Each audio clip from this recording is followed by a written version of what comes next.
Okay, and last but not least, I did want to talk about my next fight. So here's where I'm at. Just give you guys a little background. I haven't had an opportunity to talk to the UFC yet. I know I talked about this on some of the other podcast platforms that I'm in transition of figuring out what I'm going to do with management, if I'm going to stay or cut ties. So I did cut ties with my previous management, and so part of me has to ask: is the problem me? But then I look at the situations I've been with. I've been with First Round. I've been with this LLC company, and I'm not looking to disparage anybody. I've been with Dave Martin, LLC. I don't know the actual name of the company has been. Who was the other one I was with? I was with those guys, Martins. I was with First Round. And then I went free agent for a while, for about 2 years. I was with Ballingy. Then they split to Vayner Sports, and Ballingy, like the guy who was working the Ballingy, they split and started a new thing with Vayner Sports. I decided to explore Vayner Sports. It didn't really work out the way I thought it was going to, for multiple reasons, and I'm not going to go into depth on that because I'm not looking to bash anybody whatsoever. I'm just going to say it just wasn't a good fit based on everything that was happening behind the scenes. So now here I am, a free agent again. I am talking to a couple different people right now, and I'm not sure which way I'm going to go. There's a couple things that kind of bothers me a little bit, and I don't want to. I just think the policy, that the way that these managers have been doing things, the whole 10% thing, and negotiating one time on our behalf. There's just a couple of things that I think are very, very old school. And again, I'm not going to get into crazy details. But there's a couple of things that I think are a little bit outdated. And because it's been such a standard practice that I think everyone that's in the space has been doing this for a very long time, it's kind of like, well, this is standard. Well, this is standard. Well, this is standard. Yes, but I do think these are also things that need to be looked at and can be tweaked, maybe on a client-by-client basis. I'm not telling anyone how to do their job. But I do know we go in there and we fight very, very hard. We train very, very hard. And money that's paid out needs to be earned. And I think that's the most politically correct way I could put it. And, again, I'm not going to ruffle any feathers. I'm going to leave it at that. And with that being said, I kind of want to wait to see what the conversation is going to look like between the UFC brass and I. We haven't had any talks yet to see where everything is going to fall, see where they're thinking for me to come back and fight. I still have this stupid injury with my thumb because the first shot I threw in the ground and pound, I felt like I destroyed my ligament the same way I did against Pedro Munoz. I threw a hook sideways and punched him with my thumb. There's like two ligaments that hold the thumb in place. I had a partially torn one in my left hand. You can see the knuckle is extremely swollen here. This is from 2019. This one I did against TJ, and it's kind of the same thing. I can feel the bulge, but it's still weak. So when I grab like wrist control and people start to pull, I can feel that tendon still, tendon. I can feel it's two tendons, not ligament, two tendons. I can feel that tendon stretching, and I can feel the pain with it super sharp still. It was a lot sharper last week, but it's definitely better now. Even when I was hitting pads, if I didn't connect with the two front knuckles, even though but if it touched even the slightest amount of the side of my hand, that impact into my thumb would kill. So that's why I was hitting pads with one glove, one focus mitt, and the other one was a noodle, just to like get some work in and not keep damaging the ligament so that I can try to heal up as best as I can. I still have a tweaked rib. I got the x-rays, not broken. I don't know what the hell is going on with this. I thought it was better, and as I'm warming up with Dennis and he puts me in a bilock, he starts to squeeze, and I go, yeah, I thought I was better, but I'm actually in a lot of pain still. My foot's a lot better now, so I'm happy about that. So I can start training, hopefully, like really, really training, maybe next week or sometime this week, hopefully. That'd be nice, where I can actually hit pads on full impact with a focus mitts. I can hit the bag and see where everything's at with that. I can move around as long as I'm placing my shots and being very, very critical and precise of what I'm doing. Everything's all good. But, going back to this fight situation. So I'm just waiting for that so I can figure out what we're going to do and check the temperature on who the UFC wants me to fight and kind of go from there. I know people are saying you do what you're told. I'm like, dude, I've always done what the UFC has told me to do. Honestly, I mean, any opponent that they give me, I say yes. I don't think there's any opponent I have said no to. Yeah, there was one time they wanted me to have the rematch after beating Corey Sandhagen. They wanted me to have a rematch with Marlon Moraes, and I was just like, what sense does that make at all? I was like, he had a chance to fight for the belt, he lost.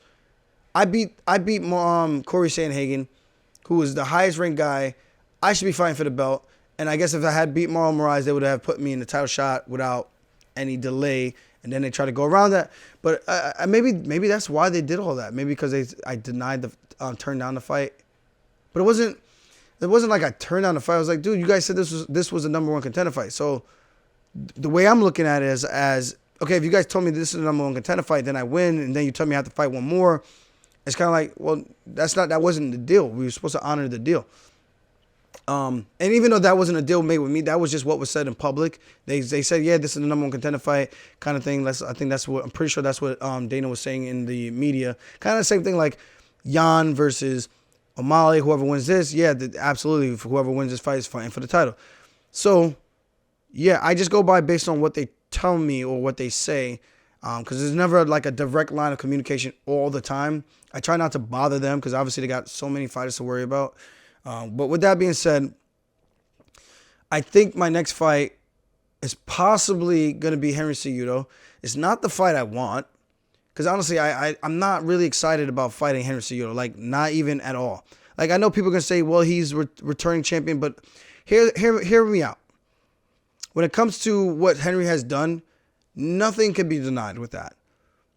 But when it comes to him being on the couch and then coming off of a 2.5 year layoff, and remember, May makes 3 years of a layoff.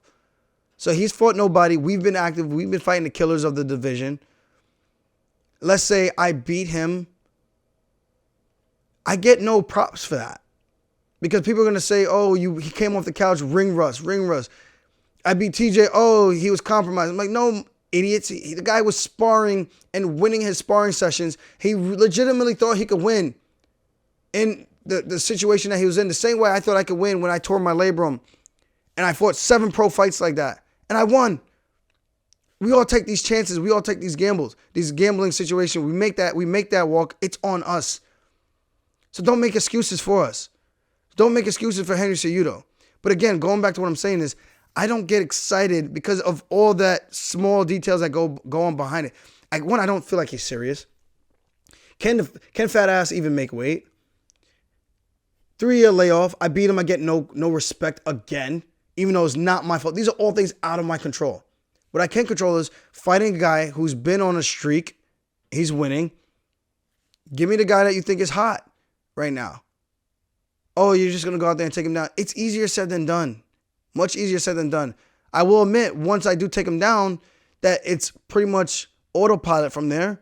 I can pretty much do whatever I want. But I would imagine within now, for 6 months, if you put in the proper time, you can get substantially better. A lot better. I went from losing to one kid in college. You know what? I'm not going to bore you guys with that story. But you can make a lot of gains in 6 months. And with that being said, maybe I don't fight. Maybe I let these guys fight a number one contender. How about Henry go fight Merab, who's ranked number 2 right now? You beat Merab, you get the title shot. Right? Or Henry go fight O'Malley. You beat O'Malley, you get the title shot. Or we have a rematch between O'Malley and Chito Vera. Make it an interim. Whoever wins that gets the title shot. While this division sorts itself out, I'm going to be on vacation. I'm going to Jamaica next month. I'm going to be doing a bunch of seminars down there. I'm going to be down there. I'm going to be giving back, doing some charity with some new groups I've never worked with, but I'm going to be doing that. Myself and my teammates, we're going down there to do some good work down there. And of course, vacation. Haven't been there since 2017 when I went down there and I did 2 weeks of seminars. My sister got married, so it was a two for one. Got to watch her get married down there, and at the same time, got to give back to the country doing a bunch of free seminars. I think we did about 5, you know? So this is what I'm about. So if people want to attack my character and attack go ahead, man. At the end of the day, it's water off of a dove's back, man. It really is. I'm going to do what I need to do to protect myself and my future. And not saying that's not the fight. You know, we still have to discuss things. We still have to discuss where we're at contractually. And I want to see what the UFC is thinking. Because, again, I've always been a company guy. Yeah, I say some things that I don't like. I think there's always going to be things like that in a relationship that people don't always like. But that's why it's a relationship. And you talk it out. So I'm excited, I would say, to have those conversations with the UFC and see where we're at with everything. And then we could progress from there. So from my time down, I think the UFC right now, if I'm any of these fighters, this is what I'm thinking. If Sterling's going to sit out and recover, do all his stuff for his partial bicep tear and do all these other things, enjoy the work that he did because he fought twice in 1 year already, because I fought twice in 1 year already.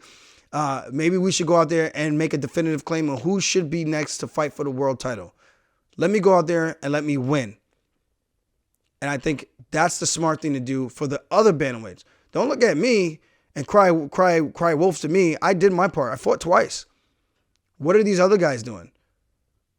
Be active, as the people are telling me. Be active. Go out there and win. Stake your claim. And claim your land, your territory, and show the world why you should be next to fight for a world title. The same way I have. I wasn't given no handouts, no shortcuts, and I don't think anyone else should be doing the same.